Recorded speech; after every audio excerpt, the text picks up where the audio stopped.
CDPO पहले 1.5 लाख मांगे थे, हाथ गोड़ पैर जोड़ा। फिर उसके बाद में उन्होंने कहा कि चलो 1,25,000 कर दो। फिर तिवारा गया तो फिर हाथ पैर जोड़ा तो फिर 1 लाख पर आ गए, वहीं पे रुक गए, बोले कल लाके दे देना, किसी को बताना मत। चौराहे पे हाथ दे के बुलाए, चिंते थे। फिर बोले कि वो आओ बैठो अंदर गाड़ी में। फिर फोन को उठाकर अपने पास से बोले कि इसको दिखाओ पहले फोन। फोन ले लिया, उसके बाद में फिर बंद करके मेरे जेब में रख दिए। उसके बाद में बोले कि 1,25,000 तक दे दो, 1.5 लाख पहले मांग रहे हैं। है कि राकेश कुमार मिश्रा जी कोई सीडीपीओ हैं आपके यहाँ, हाँ। जिनके द्वारा 1.5 लाख रुपए की पहले मांग की जा रही थी एक आंगनबाड़ी के सिलेक्शन के लिए। पैर जोड़ा तो बोले 1,25,000 पे तय कर रहा हूँ।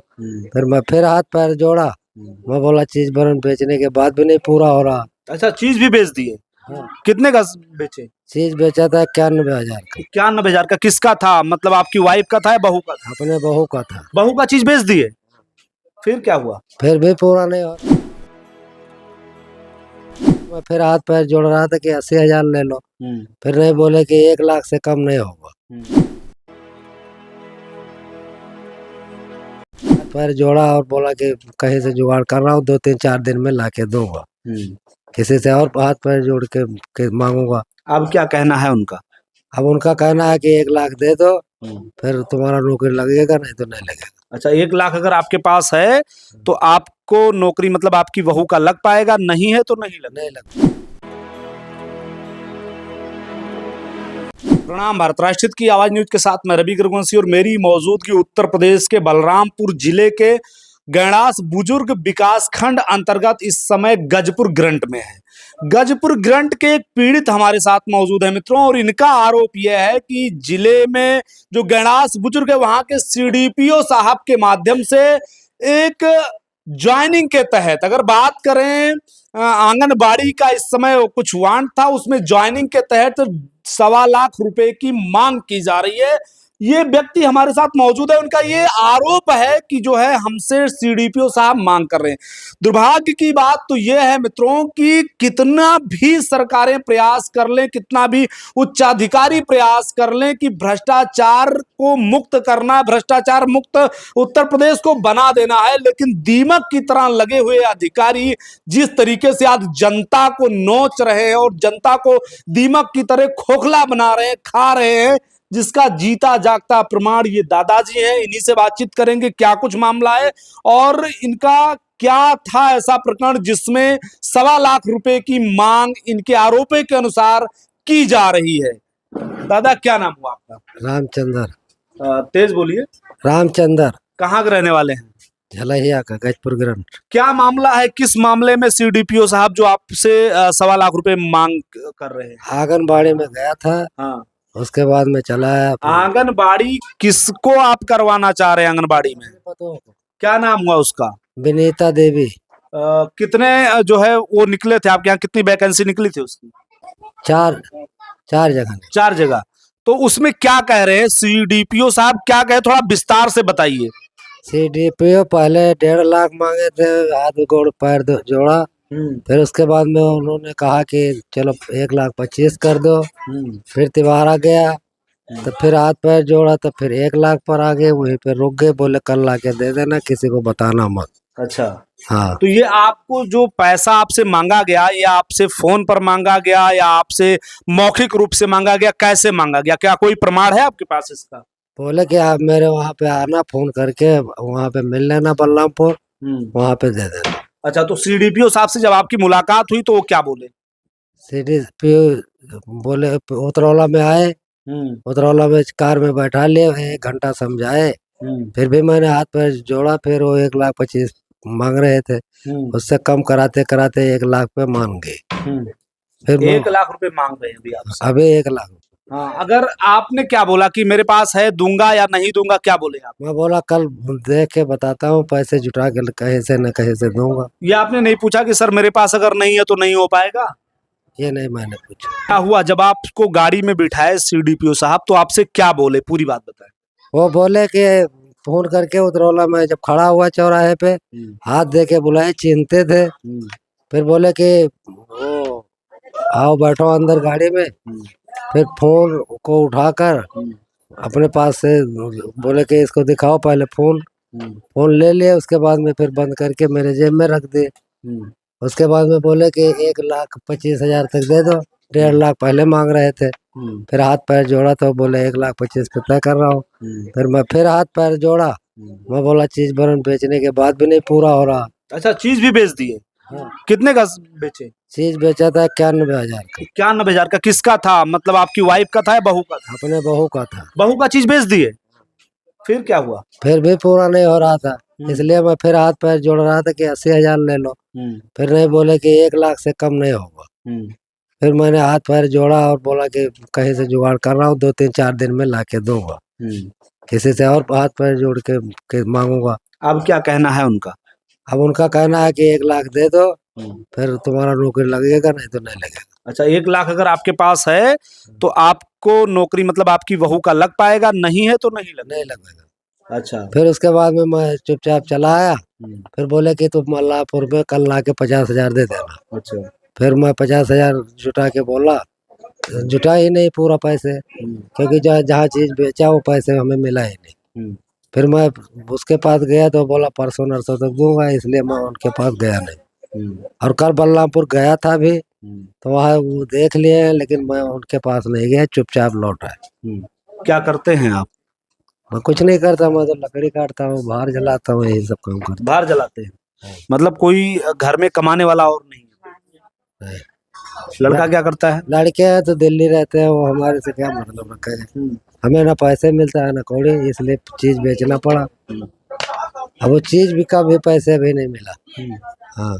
तो मित्रों, आप देख सकते हैं, ये हमारे साथ वो पीड़ित हैं जिनकी बहू का आंगनवाड़ी में जो है करवाना था, जिसको लेकर के बेचारे लगातार सीडीपीओ के पास जाते हैं और इनसे 1.5 लाख की पहले डिमांड की जाती है इनके कहने के अनुसार। उसके बाद इनसे 1,25,000 मांगा जाता है, और ये जब ये कहते हैं कि 1,25,000 भी हमारे पास नहीं है साहब, तो बोल रहे हैं कोई बात नहीं, मुझे 1 लाख दे दीजिए। अगर 1 लाख भी आप नहीं देते हैं तो आपके बहू का जॉब नहीं लग पाएगा। और ये बेचारे उसी आनंद फानन में आकर के अपने बहू के सारे गहने जो है बेच देते हैं, फिर भी वो 1 लाख रुपए नहीं जुटा पाते। सोचनिए कितना विडंबना की बात है और कितना दुखद बात होगी जब एक तरफ सरकारें इस बात का दावा कर रही हैं कि अगर भ्रष्टाचार लिप्त कोई अधिकारी पाया जाता है तो उसे हमेशा के लिए बर्खास्त कर दिया जाएगा, उसे सस्पेंड कर दिया जाएगा। वहीं दूसरी तरफ अधिकारी इस तरीके से जिले में बैठ करके और इस तरीके से कीड़ दीमक की तरह पूरे जिले को जो है खोखला कर रहे हैं, जिसका जीता जागता प्रमाण आज आप लोग स्पष्ट देख सकते हैं। आज के अखबारों में, चाहे वो दैनिक जागरण हो, चाहे अमर उजाला हो, चाहे हिंदुस्तान हो, चाहे जो है और भी कोई अखबार उठा करके आप देख लीजिए, सभी अखबारों में कल की मोटी लाइनों में आप हेडलाइन देख लेंगे। योगी आदित्यनाथ जी का साफ कहना है कि भ्रष्टाचार में लिप्त अगर कोई अधिकारी मिलता है तो हमेशा के लिए उसकी 7 पुश्तें नौकरी करने के लिए तरस जाएंगी। आप लोग कल आज के अखबारों को जरूर देखिएगा मित्रों, 21 तारीख के अखबारों को आप लोग जरूर उठा के एक बार देखिएगा। और वही आज के दिन देखा जाए तो योगी आदित्यनाथ जी महाराज आज बलरामपुर में हैं, और किस तरीके से उनके जो है ऐसे शब्दों को पलीतान लगाते हुए, ऐसे आदेशों को पलीतान लगाते हुए सीडीपीओ जैसे लोग भ्रष्टाचारी बैठे हुए हैं जो आज पूरे सिस्टम को खोखला कर रहे हैं, पूरे सिस्टम को चाट जा रहे हैं। ये स्थिति हो चुकी है। सोचिए, इनके चेहरे को एक बार देखिए गौर से, ये मुरझाया हुआ चेहरा, और ये लगभग कितना उम्र होगी दादा? उम्र 61 साल के हैं। 61 साल के हैं। अब ये कहां से 1 से 1.5 लाख रुपए इकट्ठा करें तब जाकर के अपने बहू का ये आंगनवाड़ी कार्यकर्त्री में जो है वो करवा पाएंगे, सिलेक्शन करवा। अब सोचने की बात, अब सोचिए अगर इनके पास पैसे नहीं हो, सिस्टम आज इतना जर्जर हो चुका है कि अगर इनके पास पैसे ना हो तो इनसे जो है इनका काम नहीं होने वाला है। चाहे आप छोटे से छोटे लेवल हो और चाहे बड़े से बड़े लेवल की बात कर ली जाए, एक भ्रष्टाचार ग्राम सभा स्तर से शुरू होकर और जिले स्तर तक जाता है। और कौन सा ऐसा विभाग है जहां पर भ्रष्टाचार है नहीं? जहां पे और जिस विभाग में भ्रष्टाचार है नहीं, लेकिन क्या है, कुछ तो कैमरे में कैद हो जाते हैं जो दुनिया को दिख जाते हैं, लेकिन कुछ ऐसे भ्रष्टाचार होते हैं जो कैद नहीं हो पाते हैं और लगातार जो है उसके बीच में जनता झुलसती रहती है, जिसका जीता जागता प्रमाण ये आपके समक्ष है। सोचने की बात है कि अगर इनके मोबाइल में आज कैद हो गया होता तो वो चीजें आप लोगों को दिखती, लेकिन ये बेचारे एक तो पढ़े लिखे नहीं है और दूसरी बात इनका मोबाइल पहले ही इनके बताने के अनुसार लेकर रख लिया गया कि कहीं तुम रिकॉर्डिंग तो नहीं कर रहे हो। ऐसे सिस्टम, मतलब ऐसे सिचुएशन में योगी आदित्यनाथ जी महाराज कैसे आप जो है भ्रष्टाचार को उजागर कर पाएंगे, कैसे उन लोगों पे कार्रवाई कर पाएंगे, मेरे समझ में नहीं आ पा रहा है। जब भाई अगले बंदे से आप फोन पे बात कर नहीं रहे हैं, जब वो पास पहुंचता है तो फोन रखवा ले रहे हैं, उसके बाद पैसे की डिमांड कर रहे हैं, तो ऐसे भ्रष्टाचार पर आपका क्या वक्तव्य है, क्या कुछ कहना चाहेंगे और ऐसे अधिकारियों को कौन सा सम्मान पत्र देना चाहेंगे? बहरहाल ये इन्होंने ये आरोप लगाया है और इस आरोप की जिलाधिकारी महोदय पवन अग्रवाल जी से भी मेरा निवेदन रहेगा, इनके आरोपों को जो है पूरी तरीके से जांच करवाया जाए। अगर दोषी मिलते हैं, अगर ये तो मेरा दावा है कि संपूर्ण तरीके से जांच ही करवा लिया जाए तो वो मिलेंगे, अगर मिलते हैं तो ऐसे व्यक्ति पर आप कार्रवाई कब कर रहे हैं, ये आपसे सवाल है हमारा।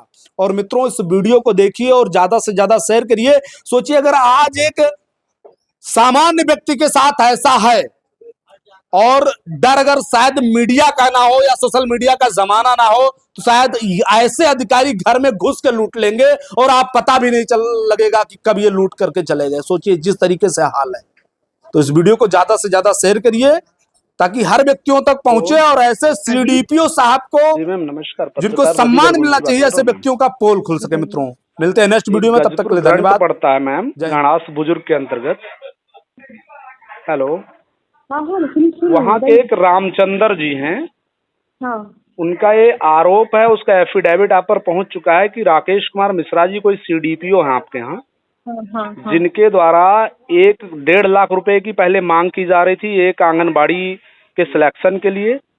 पहले 1.5 लाख मांग किया गया, उसके बाद 1,25,000 रुपए मांग किया गया, उसके बाद कह रहे हैं कि 1 लाख जब तक आप नहीं देंगे तब तक होगा नहीं। उनका ये आरोप है। अच्छा, ठीक। और आरोप ये भी है मैम कि वो जब भी उनके पास जाते हैं तो मोबाइल अलग रखवा देते हैं अपने गाड़ी में। वो बात की, लगभग काफी दिनों से उन्हें जो है दौड़ा रहे हैं लगातार। अच्छा, ठीक है। निवेदन है इसकी जांच करवाइए आप।